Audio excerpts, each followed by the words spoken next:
Hello everybody, and welcome to a new video.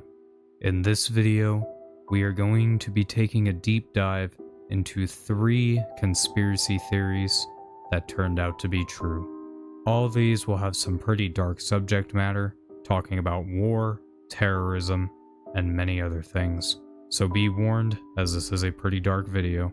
So, without further ado, let's take a look at these 3 conspiracy theories that turned out to be true. Enjoy. The bright, bracing flavor of Coke is always welcome. Maxwell House coffee tastes as good as it smells. Completed. Thanks to your secret weapon, Myuu, Mr. Clean. Mr. Nixon, what is the truth about our ability to fight the growing menace of communism? The only answer to communism is a massive offensive for freedom. Freedom from hunger, from disease, and a victory for the ageless hope of people everywhere.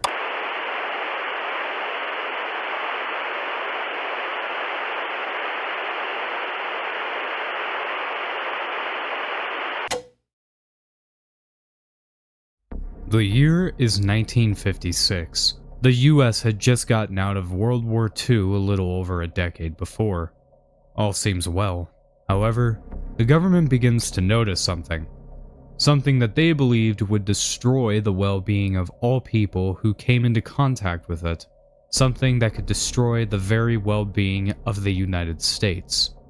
That thing being communism. The government believed that destroying any thought of communism within the US was a top priority. So sometime in 1956, the FBI launches a program, this program being called COINTELPRO.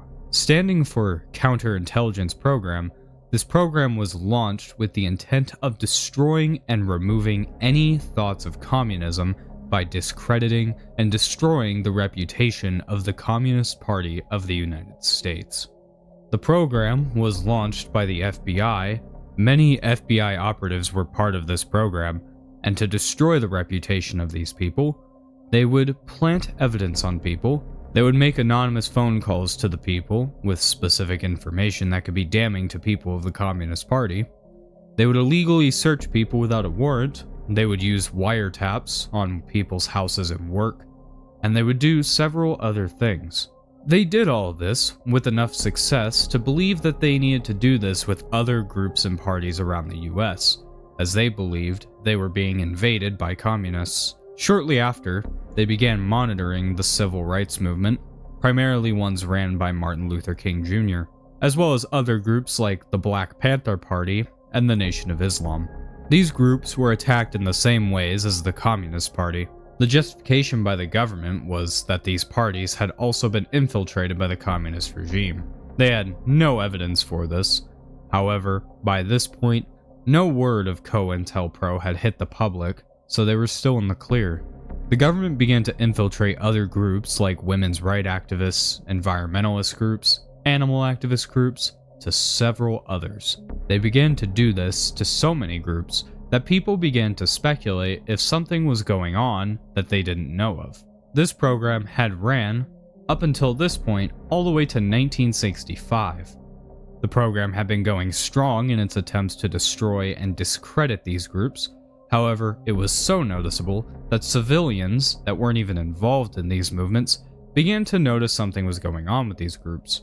People were questioning what was going on, but the government said nothing, as they had no need to. Allegations that the FBI was doing something began to run rampant when Martin Luther King Jr. was killed, as people began believing that the government had something to do with his death and were covering it up. And as well as that, by this point, several other large groups had disbanded by this point, and people were beginning to speculate, but there was no concrete evidence. That was until March 8th, 1971, when the Citizens Commission to investigate the FBI, yes, that was the name of the group, a few people who were part of this group, broke into the field office of the FBI in Media, Pennsylvania. Some of these people posed as taxi drivers and FBI agents, and they were successful in infiltrating the FBI's headquarters as they stole thousands of documents, all pointing to COINTELPRO.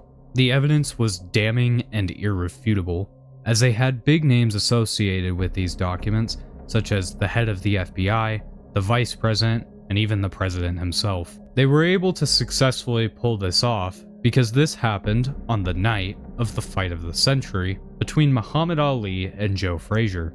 With everyone glued to their radios, the security at this office was pretty lax, and they were able to successfully break in with very little resistance. This also happened to be a great night for the Citizens Commission, as they supported Muhammad Ali as he was being attacked by COINTELPRO himself.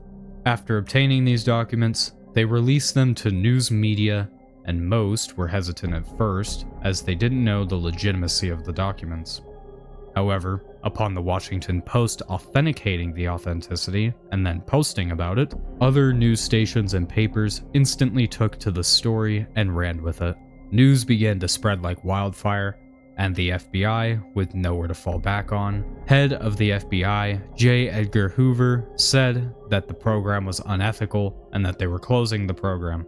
The operation ran for 15 years and had destroyed the lives of so many people within a very relatively short period of time. An overwhelming majority of people in the US didn't even believe it was a real thing, with people who were believing in it being labeled as conspiracy theorists to just anti-American. This is just one of the few unsettling conspiracy theories that turned out to be true, but far from the only one.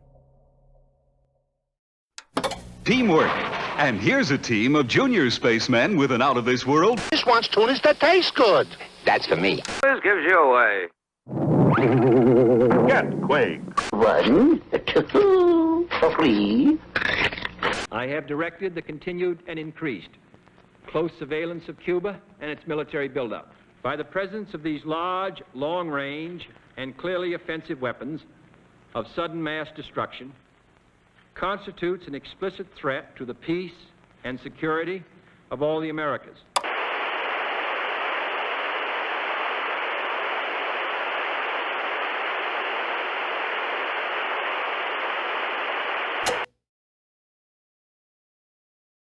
The year is 1961, and the Cold War is in full swing. America has nuclear missiles in Italy and Turkey pointed right at the Soviet Union. The deterrence was enough to keep them down. However, there was another issue: Fidel Castro. With Castro being a very avid part and a very loyal supporter of the Soviet Union and communism, America saw him as a major threat to capitalism, the free world, and its people. So, in an attempt to overthrow him, they came up with a plan. The plan would be to invade Cuba, take out any resistance, and kill and overthrow Fidel Castro.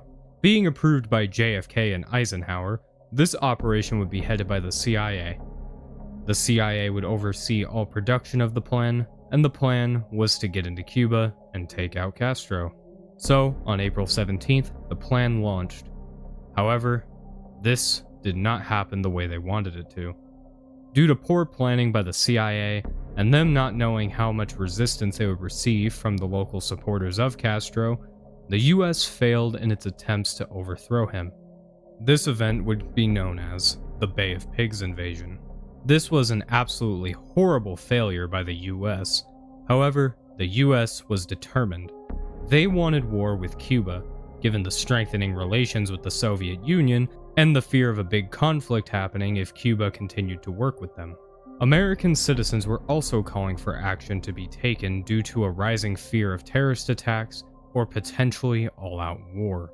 The US had went through several different plans, all of them being rejected because either they were too difficult to pull off or just simply wouldn't work. However, there was one piece of paper within these thousands of proposed plans, one that would have been devastating to not just the US, but potentially the entire world. This one was named Operation Northwoods.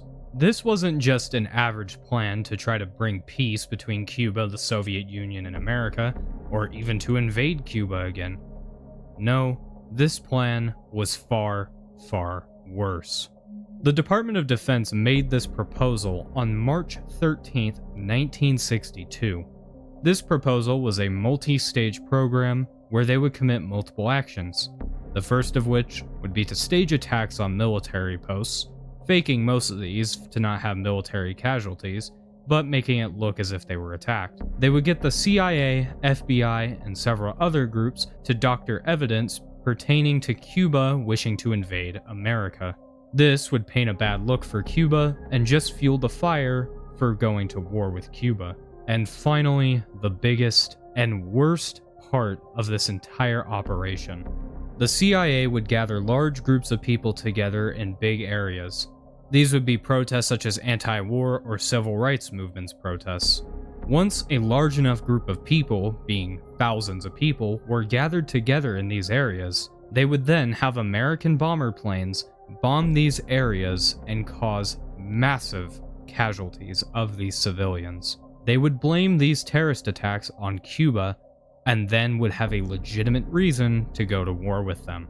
This plan was created by Chairman of the Joint Chief of Staff, Lyman Lemnitzer, and was promptly sent to the Secretary of Defense. After being approved by the Secretary of Defense, it was then up to the President. Thankfully, then President JFK said that the plan was terrible and that hurting civilians was not something that was an option and should have never been considered. The plan was scrapped, and inevitably, the US settled on a peace deal after the Cuban Missile Crisis a few months later. The Operation Northwoods documents were kept hidden from the public up until November 18, 1997, when it, as well as over 1,500 other documents, were declassified and made public knowledge. The Northwoods document wasn't fully complete, however, but that was changed on April 30th, 2001, when it was published online in a more complete form. People for a long time speculated that the US was going to do some very terrible things to its people to help fight the war. However, the US had always assured its people that they were safe and had no need to worry. People were protesting the government and their actions. They said the government didn't have any regard or care for them and only cared for the war economy and the embetterment of themselves. The government had labeled these people conspiracy theorists. However, nobody could have ever guessed how far the government was willing to go to win the war. A very scary conspiracy that was true and was very close to being a reality. What you need is some Alka-Seltzer, Captain. You know what? To sleep. It's called Salmonex. Called Vristan tablets. Here's how they work. Circulating through...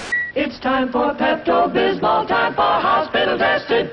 Ladies and gentlemen, nowhere in the world except in the Americas is it possible for any nation to devote a great sector of its effort to life conservation rather than life destruction.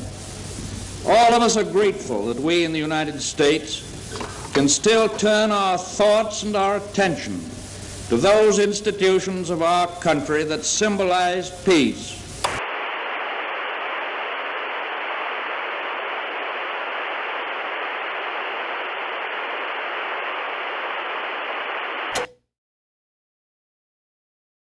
The year is 1932, and the US is wanting to learn more about diseases and the effects that they have.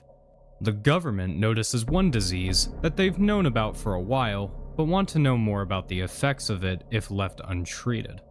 That disease was syphilis. The US Public Health Service had begun a partnership with Tuskegee University in Tuskegee, Alabama. The study began in 1932 and took 600 African American men living in Macon County, Alabama, and tested them for the disease. Of the 600 people, 399 tested positive for syphilis. Now with their test group, the government was now able to test the effects of the disease when left untreated. However, they didn't tell any of the 399 people that they had syphilis, but they were told that they would receive medical care for it. This medical care came in the form of placebos and treatments that didn't actually do anything to help the person, all of this under the disguise of treating bad blood. This is pretty terrible in and of itself. However, it gets even worse. The men were told that the study was going to last 6 months. This was never the plan, and this was going to go on for much longer. However, the extent of how long this went on for is outrageous, as this was extended to 40 whole years. The tests went on from 1932 all the way up until 1972. This is absolutely horrendous, as by 1947, penicillin was readily available and was the most common and effective form of treatment for syphilis. Despite this, none of the 399 people ever received a single dose of it. At some point within this 40 years, the project lost funding. That didn't stop the project from continuing, however, and the men that were affected were never informed that they would never receive treatment for this. The study was done all the way up until 1972, and it only ended because of a press leak which caused the entire study to go public. Because of this leak, the study was shut down on November 16, 1972, and by this point, the government was responsible for 28 patients who had died directly from syphilis, 100 who died from complications related to syphilis, 40 of the patients' wives were infected with syphilis, and 19 children were born with congenital syphilis. The government never talked about or really even mentioned the study outside of a few occasional questions asked, which were mostly glossed over. They tried to sweep this under the rug and have as much damage control done as possible. It wasn't until 1997 when then President Bill Clinton had made any real mention of the study, saying that it was shameful and racist, and that the study isn't something to look away from. The only somewhat positive thing to come from any of this was that, in 1979, it led to the establishment of the Office for Human Research Protections, and as well as that, the installment of federal laws and regulations requiring institutional review boards for the protection of human subjects and studies. This project, of course, was absolutely terrible. Not only did these men have a terrible disease that they weren't being treated for, but they had to endure it believing they were being helped for 40 years. This is just one of the many terrible things governments have done to try to advance our knowledge and understanding of things. Alright everybody, I thank you so much for watching. I hope you enjoyed this video. This video is a little different from the ones I normally do, however, I feel like it's right in my alley of things that I really enjoy, and I hope I was able to make a video that you all enjoyed. If you did, leave a like, comment, and even subscribe, as it really does help out the channel. I hope to continue making videos just like this one, of maybe other similar topics, or maybe even go back to explore this one to view more conspiracy theories. However, those are topics for different days, and this video is long enough as it is, so I don't want to keep you too much longer. So I thank you so much for watching, and I hope to see you in the next video. Goodbye. We gon' be okay.